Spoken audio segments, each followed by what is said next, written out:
अब एक विशेष अवसर आ गया है। परम पूज्य गोपाल कृष्ण गोसाई महाराज ने अपने वसीयत में, जिसका हिंदी शब्द मुझे मालूम नहीं, उर्दू में वसीयत है, इंग्लिश में विल बोलते हैं, उसमें इस प्रकार उन्होंने मेंशन किया है। मैं बताना चाहता था कि maybe I'll just read it out once, that part, and then we can have this very special ceremony. And before that, I want to welcome on stage His Holiness Lokanath Swami Guru Maharaj.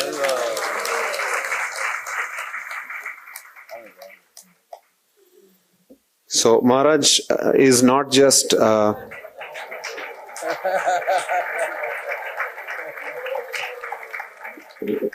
that will be a nice dramatic entry. It was good for us.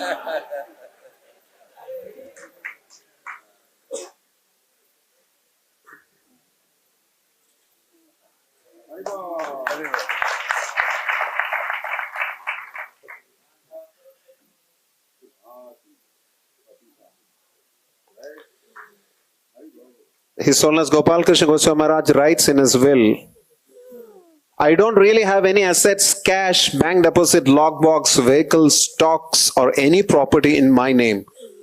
All the properties in the zones managed by me in ISKCON are registered legally in ISKCON's name.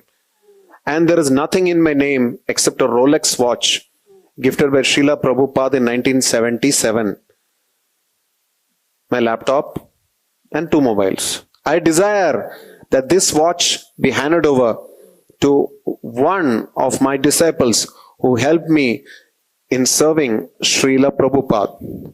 Now I want to request His Grace Krishna Priya Prabhu, who has been personally serving His Holiness Gopal Krishna Gosai Guru Maharaj for almost 30 years, to announce the name of the person and the context in which it was done.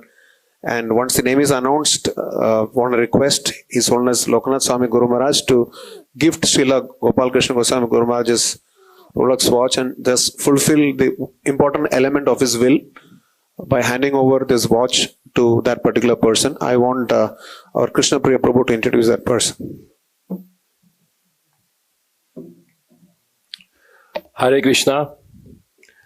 So this is first time when Guru Maharaj fell ill and he wrote his will that time, but not registered. He wrote on a paper.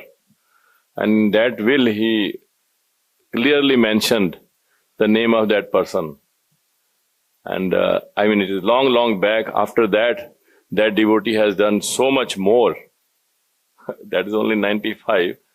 So that person's name is nobody but our beloved His Grace Ved Vyas Prabhu.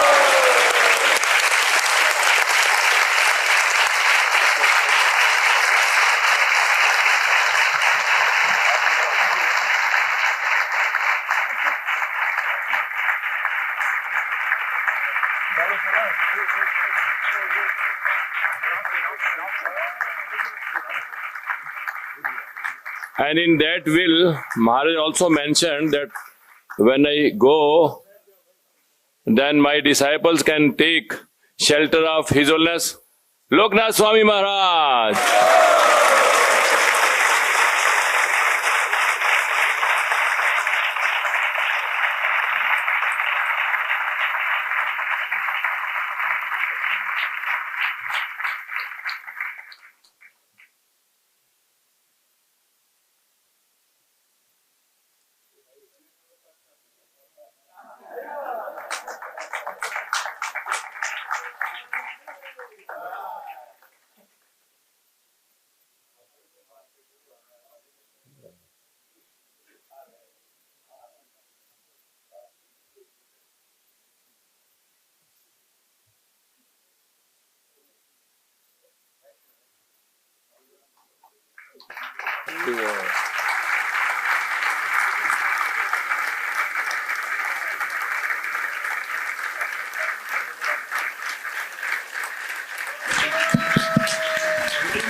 Hey bo, hey bo.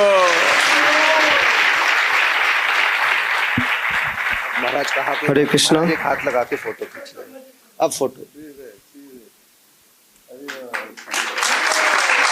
पीछे गुरु महाराज भाग गए, sir आप बैठ जाते हैं, बैठ जाते हैं।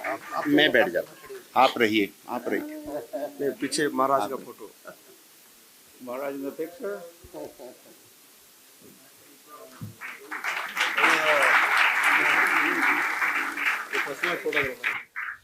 हरे कृष्णा। तो ये घड़ी जिस दिन गुरु महाराज शरीर छोड़े थे उसी दिन ये घड़ी बंद हो गया था। तो अभी इस घड़ी को चालू करके दिए हैं दशावतार को। तो गुरु महाराज कभी भी रथ यात्रा होता था तो महाराज घड़ी लेके जाते नहीं थे, बोले थे कोई चुरा लेगा, तो इसीलिए महाराज बोले थे इसको छिपा के रख दो। तो हमेशा इसको कई बार जब भी रथ यात्रा हो, कभी पब्लिक फंक्शन हो, महाराज हमेशा बोलते ब्लैक बैग में रख के रखो इसको, तो छिपा के रखते थे इसको। तो हम आपको वेद व्यास प्रभु के बारे में एक बहुत दिव्य छिपा हुआ ज्ञान देना चाहते हैं जो आप सब लोगों को किसी को पता नहीं होगा।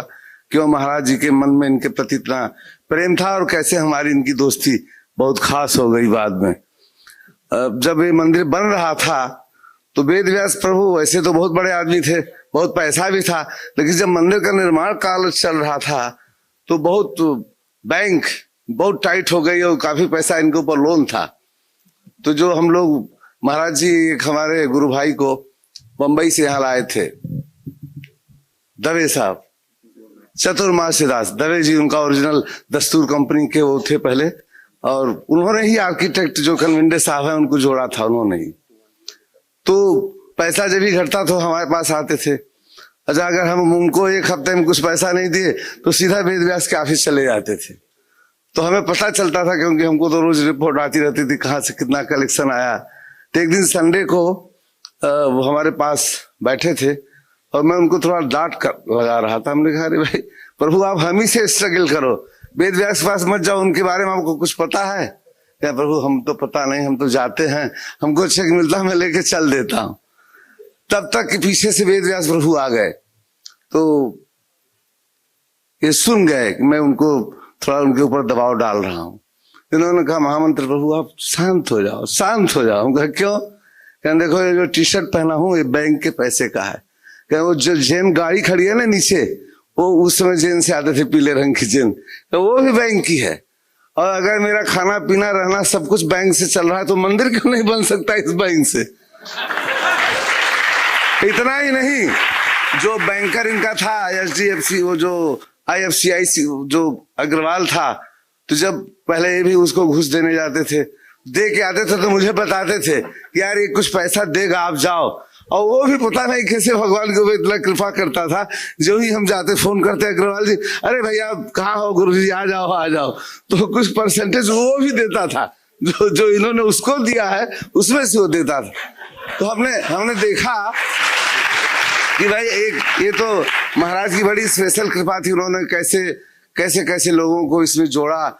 और ये राधा पारसाथी कुछ चमत्कारी भव्य विग्रह है कि इन्होंने जैसे, क्योंकि प्रभुपाद जी इनको खुद लाए थे और प्रभुपाद जी ने कार्य महाराज जी के लिए छोड़ा हुआ था कि काफी स्ट्रगल करोगे तो इसमें से काफी चीजें निकलेंगी। तो उसी में से एक रत्न वेद व्यास प्रभु निकले।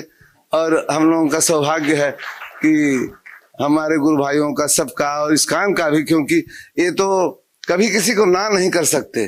तभी आप लोग ये मान के चलो जो शिकस्ती में फंसो कभी, तो इनके पास अगर आओगे तो कहीं ना कहीं से बैंक से लोन लाके दे ही देंगे। श्री प्रभुपाद की, हिज ग्रेस वेद व्यास प्रभु की, नित्य लीला प्रविष्ट his divine grace Gopal Krishna Goswami Srila Bhagavatpada की, ऐसी भक्ति वेदांत स्वामी श्रील प्रभुपाद की, बोल परमानंदे हिज होलीनेस लोकनाथ स्वामी महाराज की।